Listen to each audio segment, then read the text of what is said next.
So thank you for allowing me to come and share with you the amazing deeds of God.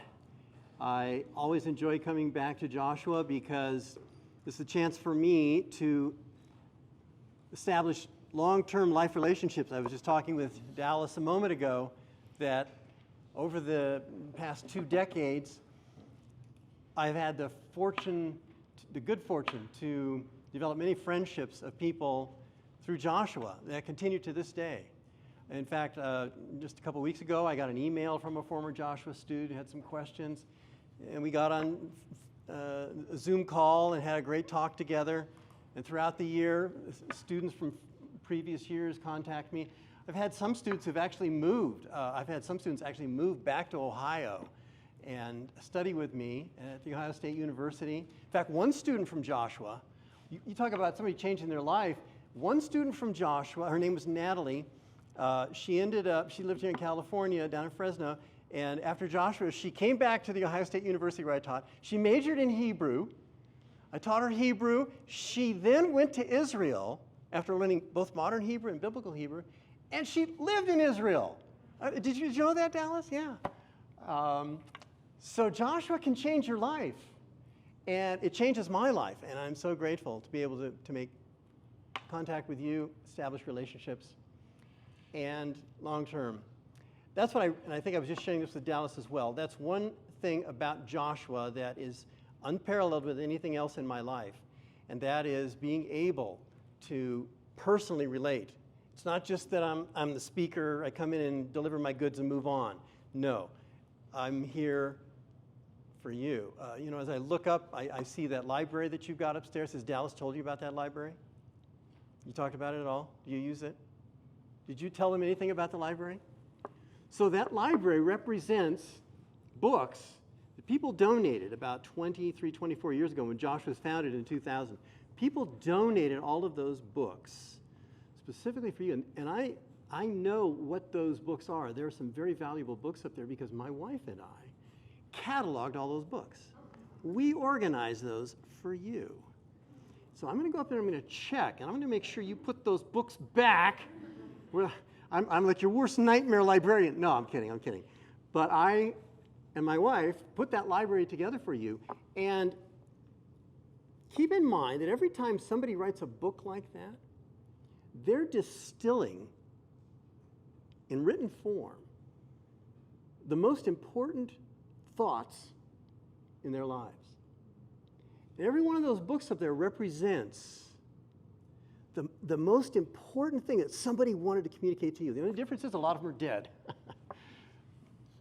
What I want to do is I want to communicate some of the most important things for you that I can think of over the next 2 weeks, not distilled in any books up there, but person to person. And one of the things that I find most important in reading the Bible is sometimes we get lost in individual verses, and the big picture sometimes escapes us. And what I mean by the big picture is that there are things in the Bible that are so obvious that we take them for granted. And I know right about now you're yawning like, okay, I've heard this before. They're so obvious that we take them for granted, and because we take them for granted, we don't see how there is a horizon beyond which there is so much more for us to envision. Now, I think was it Miles? Where are you, Miles? We were talking at lunch. You talked about reading a book you're reading Francis Schaeffer from the library, right? Okay, you scored a point with me right there. Okay, so he's reading Francis Schaeffer about Genesis 1, verses 1 and 2, is that right? Okay, and we were talking about that. And I understand you have to read Genesis 50 by Wednesday. Is that 1 through 50 by Wednesday? Okay, well, let me help you get started. Let's turn to the book of Genesis. Take a look in the book of Genesis. We're talking about big picture stuff now. And it doesn't get any bigger than what you find in Genesis 1 and 2. And I think some of you are probably yawning about now because you've probably got these verses memorized and you've read these I don't know how many times. But I have a feeling that there's going to be some things in here that even on the most rudimentary level, we fail to observe. And I want to underscore this. Look, at dinner I was talking with Derek. He was guessing my age, right? And Derek guessed, eventually he got to 72. Okay, I've been on this planet for 72 years. And I've been teaching students at The Ohio State University for 35 years. And I guarantee in every class, there are students who see things that I didn't see. And I don't know how many times I've read the Bible, and I miss this stuff. So never feel like you've read the Bible enough, okay? Here's an example. Genesis 1. Let's take a look. Somebody like to read for us, beginning with verse 1.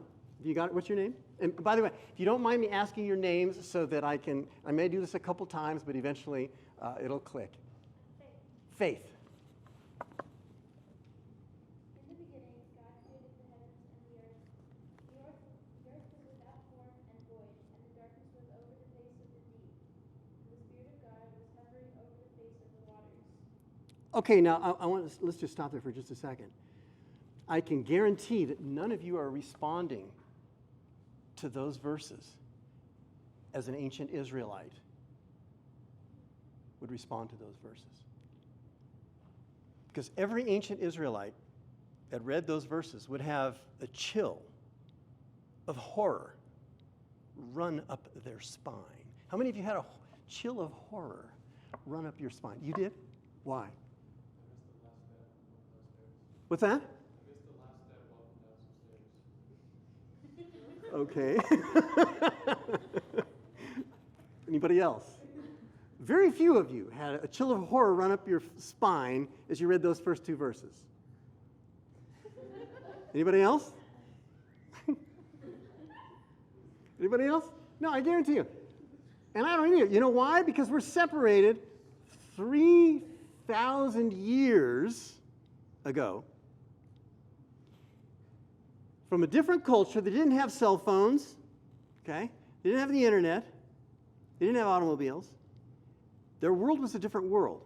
And I'm going to, and I hope in the next couple of minutes, you will see why those verses are some of the most petrifying verses in the entire Bible.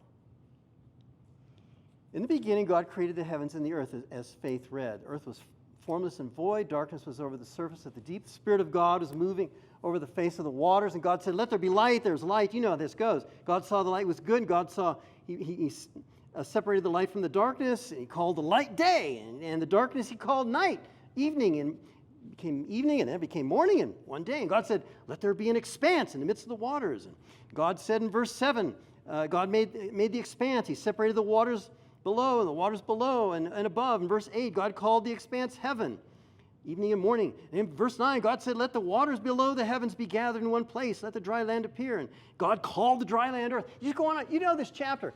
But what I want you to do is to go back and focus on the first two verses. There's something in Genesis 1 that God doesn't create. What is it? There's something he does not create. What is it? Himself. That's a good one. That's a good one. And we should not ignore that. But there's something that God does not create. What's that? Where's hell in there? Brooke, do you see hell in there? You see? No? Okay. What's that? Waters. Why do you say waters? Well, I guess you could assume that the waters were created by him. Well, you assume that? Or tell me, what makes you say the waters were not created? What makes you say that? It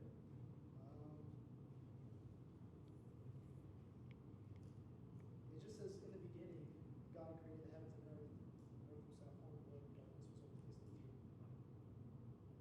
Yeah, I don't know. It just doesn't specify that, like, he created the waters. So when God creates something in this chapter, your name? Asher.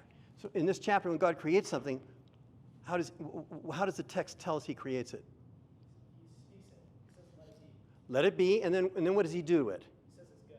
He says it's good, and then what does he do? He gives it a name, doesn't he? Yeah. He calls the dry land earth. So he says, let it be, makes it, gives it a name. So that would underscore what you just said. The waters, does God say, let there be waters? Does he give it a name? And that's where an ancient Israelite has the advantage over us, because an ancient Israelite knows exactly what's going on.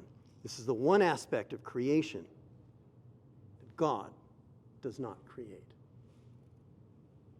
It's the one thing, by the way, that God doesn't say, oh, it's good. In fact, look at that. Faith, when you read this, what was over the surface of the deep? Even before that. And void and darkness.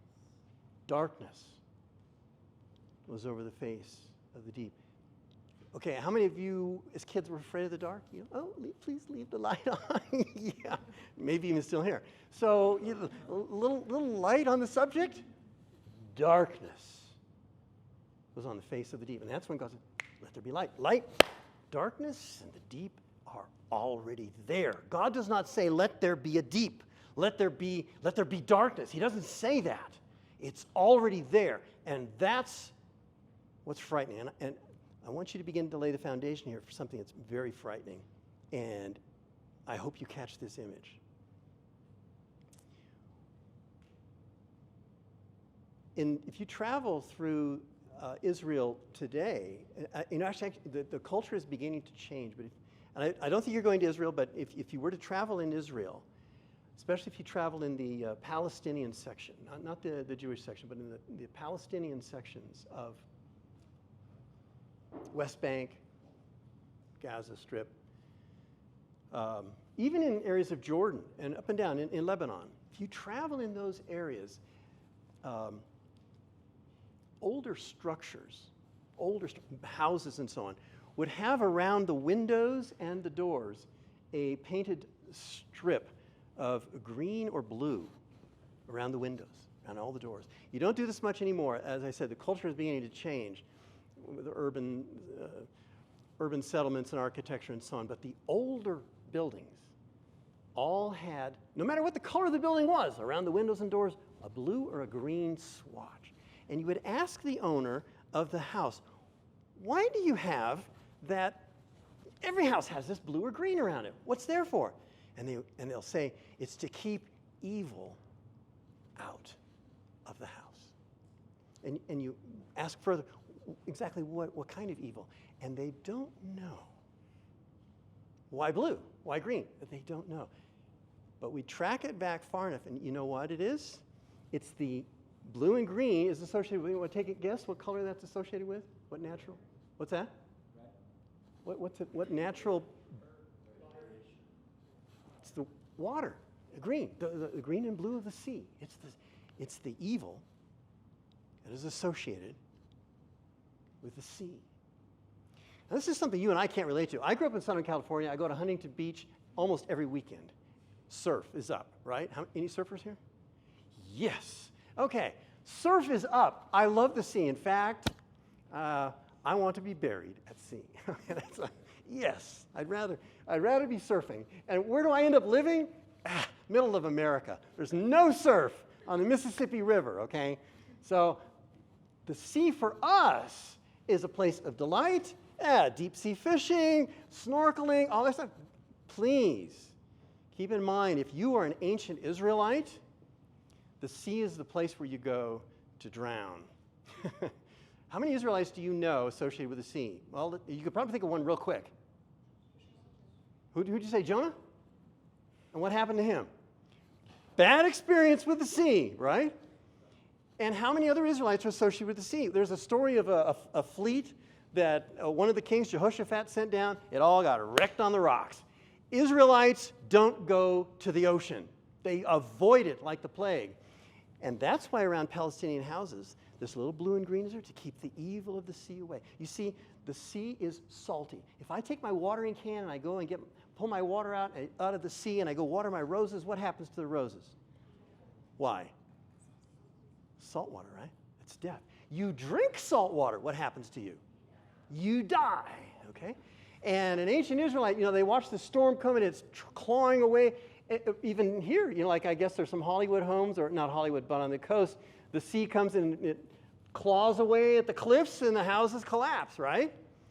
It threatens to come onto the land. It takes away your livelihood.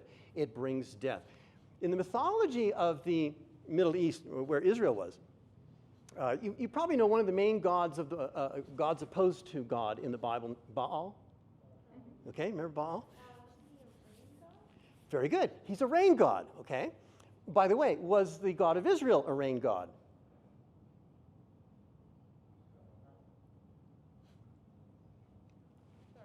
Was the God of Israel, Yahweh, was he a rain god? Then who brought the rain for ancient Israel? Oh, so he's a rain god. It's just he's more than that, right? Yeah. Okay, let's get this straight. Is the God of the Bible a rain god? Mm-hmm. Yeah. Okay. Is the God of the Bible a God of childbirth? Yes. Okay. Let's get that straight. So Baal was a rain god, but that was all he was.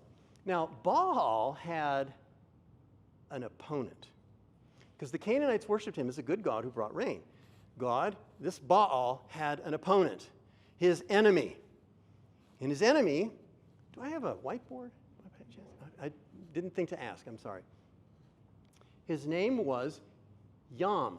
If you write this down, Y-A-M-M, Yam. Yam is the name of Baal's enemy, okay? You want to take a guess what Yam means? God of ocean. Sea. The sea. Okay, let's learn some Hebrew.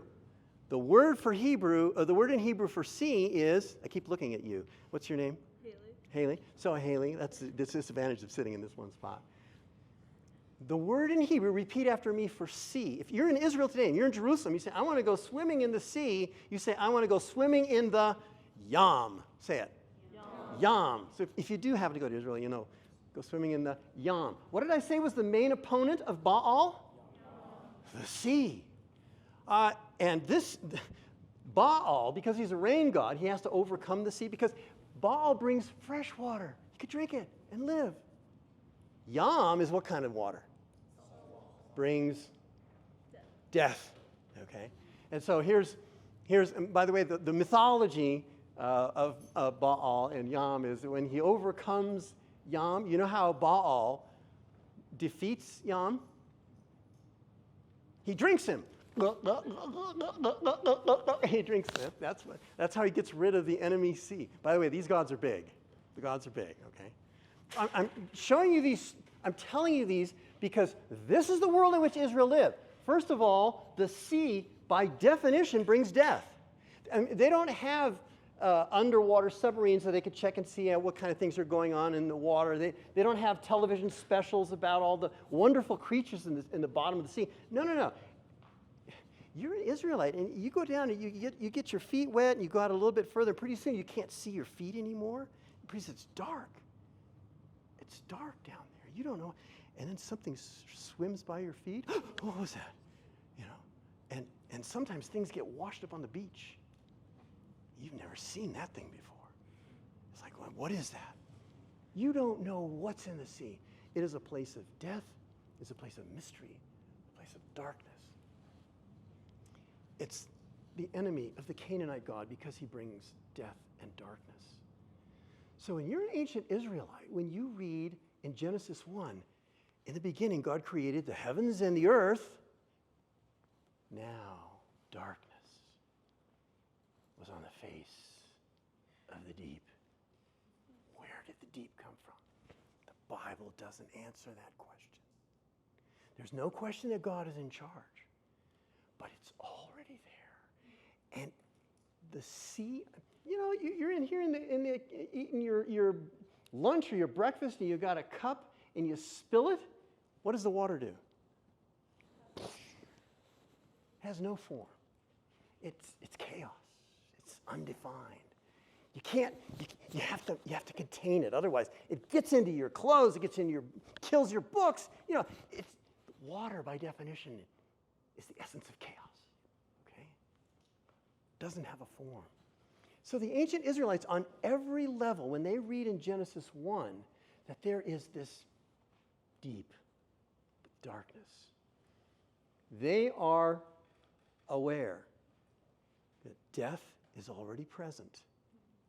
And that's why when God says, let there be light, let there be life, be fruitful and multiply, plants with their seeds in them. That's all about Genesis 1, life and life. It goes on and on. Now, that may be an interesting interlude as how the creation comes into being. But this is so important from Genesis all the way to the end of Revelation that it informs every aspect of Israelite history. Do you remember when the Israelites are going to leave Egypt? Okay? The Exodus. They come out of Egypt. Pharaoh is chasing them out of Egypt. He's bringing death. And the Israelites come up against what that stops them? The red what? The Red Sea. And they can't cross it. They're caught between two bookends of death. And what does God do in the case of the Red Sea? What did he do back there in Genesis 1 in order for the land to appear?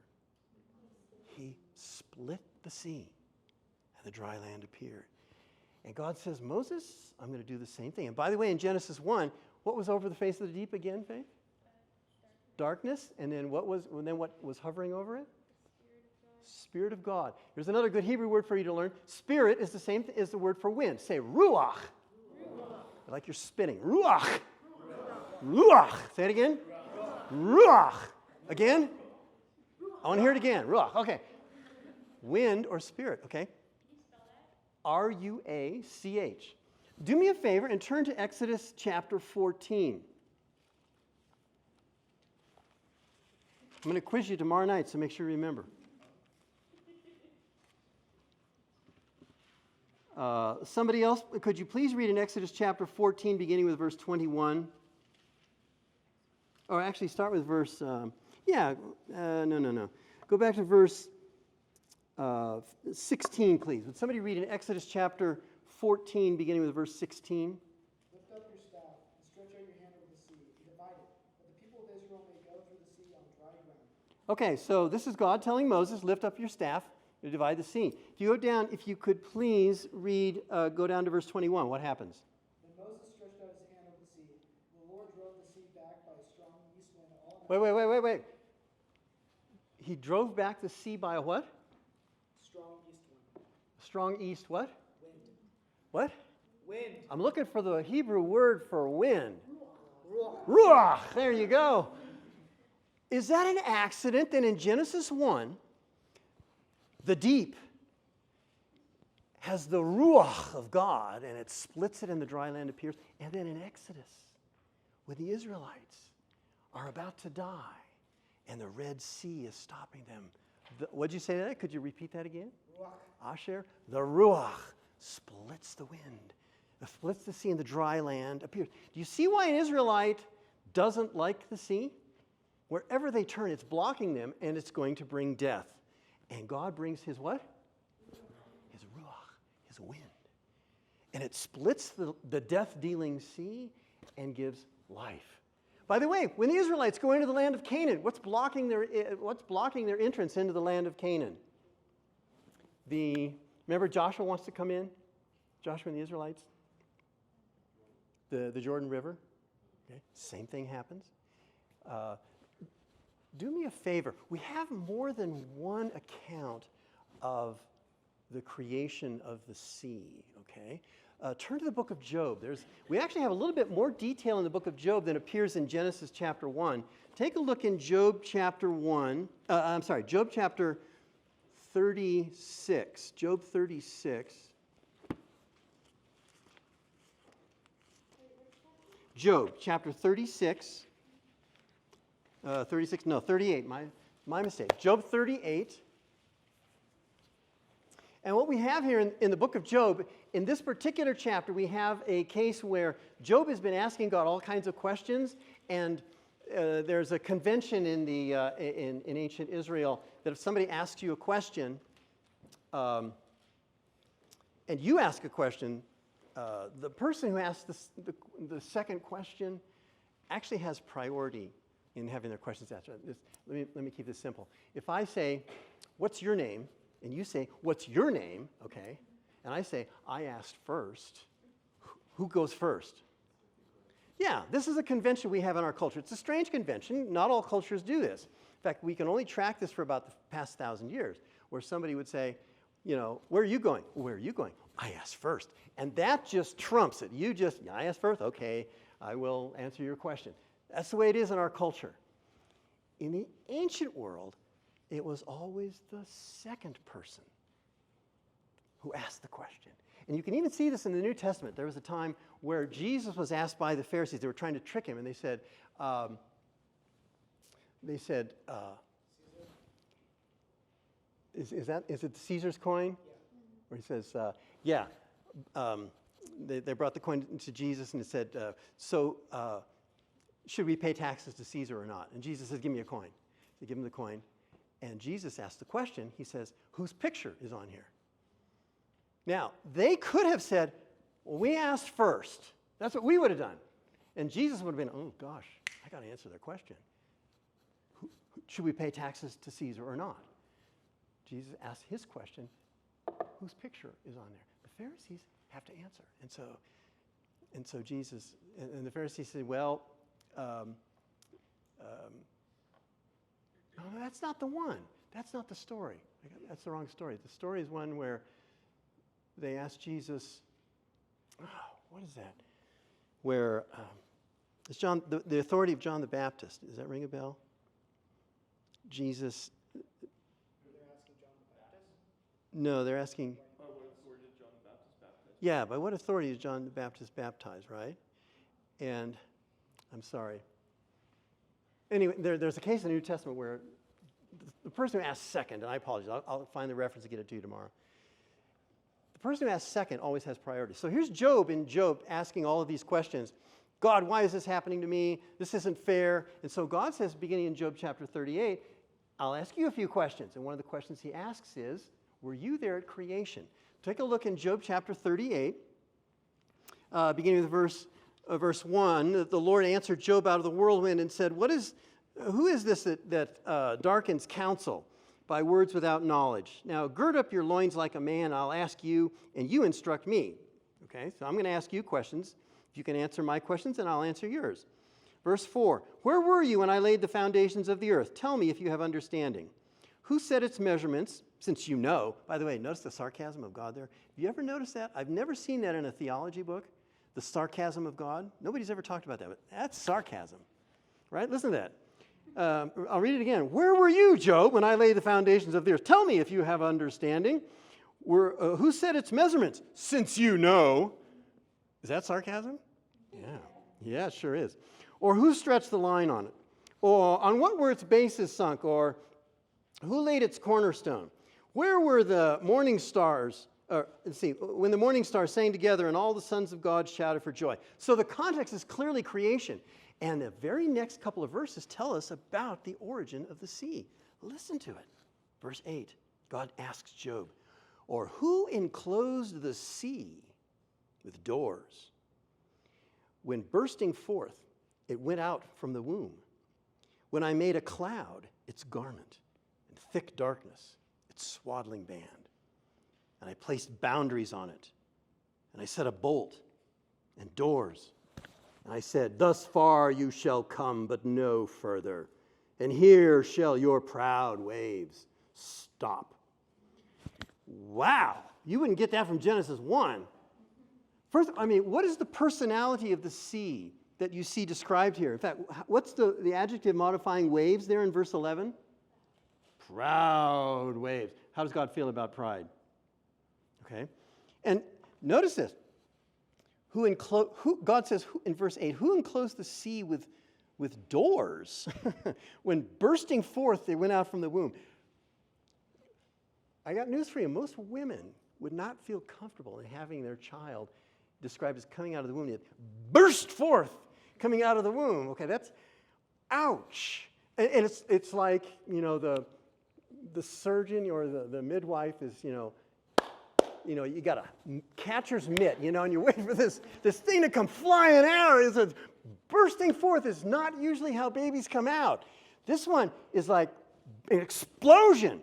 And then in verse 9, it says, I made a cloud its garment and thick darkness its swaddling band. Most babies like, oh, your little pink or blue blanket. It's so cuddly, so nice. What does sea God? A cloud. Darkness is its is the blanket that you wrap the sea in. And not only that, in verse 10, I put boundaries on it. I set a bolt and a door. As soon as baby C is born, he's put where? Yeah, in jail or juvenile detention. He's like, yeah, put this guy behind bars, and he's locked up. Okay? This picture that we see of C endorses everything we've seen already. An Israelite looked at the sea and saw chaos, rebellion, pride, place of death, and who's the only one that can control it? God. God's the only one in Genesis 1 who says, split the sea, let the dry land appear so there can be life. The case of Israel crossing the Red Sea, God is the only. He tells Moses, by the way, all Moses does is just, that's all God says. God says, stretch out your rod, that's all. But who sends the Ruach? God sends the Ruach. And so we find this. Turn to the book of Habakkuk, a small little prophet, Habakkuk chapter 3. It's kind of toward the end of your Old Testament. Habakkuk, it's a book of only 3 chapters. And it comes after the book of Nahum, Micah, Nahum, Habakkuk, Zephaniah. You see it there? Is there anybody that's not there? Habakkuk. Habakkuk chapter 3. The only reason I turn here is this is just one of many cases. You're going to see this all the time as you read the Bible. One of many cases where when an Israelite wants to describe God confronting evil, going into battle, take a guess what he's going to often use. The sea. Take a look in Habakkuk 3, where we have, beginning in verse 8. Could somebody read that, please? Did Yahweh's fury burn against the rivers, or was your anger against the rivers, or was your wrath against the rivers? Then you rode on your horses. Wait. So, what version are you reading there? Verse 8. And who is this? Who's reading it? AJ? Could you begin again, please? Yes. Did Yahweh's fury burn against the rivers, or was your anger against the rivers, or was your wrath against the rivers? The rivers? It says rivers there, the third one? Oh, sorry, sea. Oh, thank you. You think that's important? Yes. Then you rode on your horses, on the chariots of salvation. Yeah, and so as you go on, here's the description of God going into battle, and it's the sea against which he's going into battle. And you can read this description. You go on down verse 15. It closes off the battle scene, AJ. Could you read that, verse 15? You tread on the sea with your horses, on the surge of many waters. Yeah, because this is the part of creation that is the most difficult for an ancient Israelite to conceive of anybody controlling. Nobody can control this. The only one that can do it is God, and he treads on it with his horses. Now, I've just scratched the surface. I guarantee as you read through your Bible, you're going to see this everywhere. Why don't we see it? We love the sea. You go to Hawaii, to enjoy the beach and the sea. An Israelite will go, no way I'm going to Hawaii, because you got to cross the sea to get there. Okay? There's a completely different way of looking at the world. Now, when you move from the Old Testament and you go into the New Testament, take a look, for example, in the book of Matthew. The book of Matthew. It's not an accident that this is the first time that the disciples have a hint of Jesus being more than a man. And that's in Matthew chapter 8. Jesus has given the Sermon on the Mount. He has healed. He's had his first healings, okay? And the disciples are pretty impressed. Like, whoa, he's healing these people? Okay, we've just gotten to know this rabbi. We're following him, and we don't know much about him, but this is interesting. He's healing some people. He gave this nice Sermon on the Mount. But this is the mind blower. In Matthew chapter 8, it says in verse 23, when Jesus got into the boat, his disciples followed him. Now notice, these are disciples, many of whom know about the Sea of Galilee. Wait, what did I say? The what of Galilee? Sea. If you ever go to Israel, I'm sorry, it's a lake. But it's called what? It's not an accident. It's not an accident. The same fear, the same awareness of chaos is also found in the Sea of Galilee. You drown there, okay? It's called the Sea of Galilee. Even though it's a lake, it's called the Sea of Galilee for a good reason. The disciples, who are very familiar with this Sea of Galilee, get in the boat. In verse 24, there arose a great storm on the what? On the sea. Already, if you're living in Roman Palestine, you're reading this, you're remembering what you read in the Old Testament. And there's a storm on the sea so that the boat was covered with water, and Jesus himself was asleep. And they came to him and woke him up. Save us, Lord, we're perishing. And he said to them, why do you have such little faith? Then he arose, rebuked the what? Rebuked the what? The Ruach. Notice, where have you seen winds and sea together before? Whoa, Genesis, Exodus. Here we are, Sea of Galilee, the winds and the sea. And the wind and the sea became perfectly calm. And notice verse 27. These are guys that know their Old Testament better than you or I. And these men marveled, saying, what kind of man is this that even the Ruach, the winds, and the sea obey him? The answer to that question is very clear. In the Old Testament, who? It's God. God alone. And they're not afraid. They're afraid to answer that question. God has become man? This is the first hint when Jesus confronts the sea. And by the way, we'll close off with this. If you go to the very last book in the Bible, Revelation chapter 21, maybe somebody could read for us beginning in Revelation 21, verse 1. Would somebody read that, please? Then I saw a new heaven and a new earth. The first heaven and the first earth had passed away, and the sea was no more. And I saw the Wow. So let me ask you a question.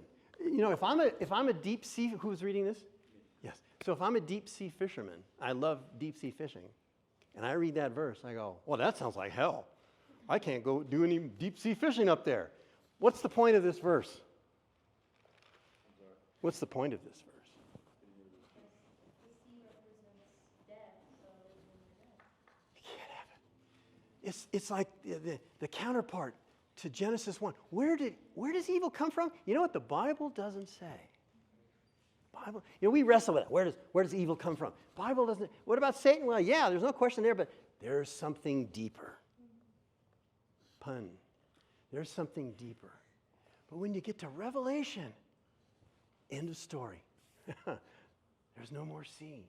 And an ancient Israelite and every one of the disciples understood this. This is indeed a new creation. And it's not going to have the elements that are going to cause the downfall of this creation.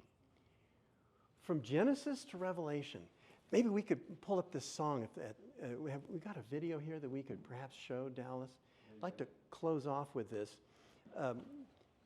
This image that we've tried to capture is something that has been captured in a song, which now has become the song for the United States Navy. And I'm so pleased that the United States Navy has a theme song. Anybody know the theme song of the United States Navy? Oh, I don't know. I just played it before. Yeah. So this is the theme song for the United States Navy, and they picked up on exactly what we're talking about this evening. And we're going to close with this.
I think we can be grateful that our country has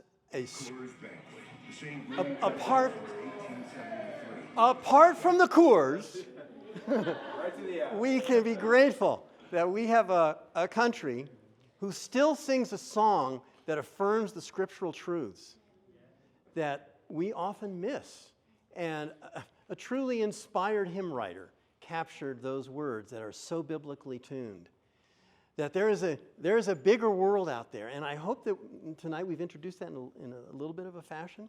And we'll continue to do that over the next couple of days, looking at the big picture from Genesis to Revelation, things that sometimes we miss. They're so foundational. Are there any questions that you have about things we've talked about this evening before we close? Is the Sea of Galilee saltwater or is it fresh? It's really interesting. It's fresh water, but you want to take a guess as to whether it's above sea level or below sea level? How far below sea level, do you know? 300. 300 feet below sea level.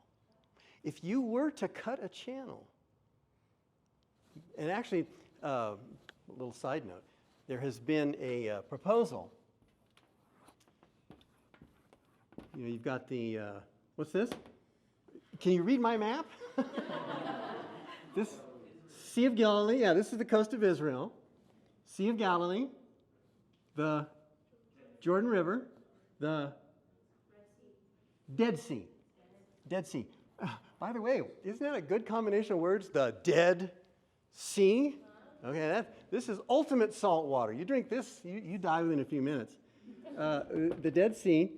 All of this is below sea level.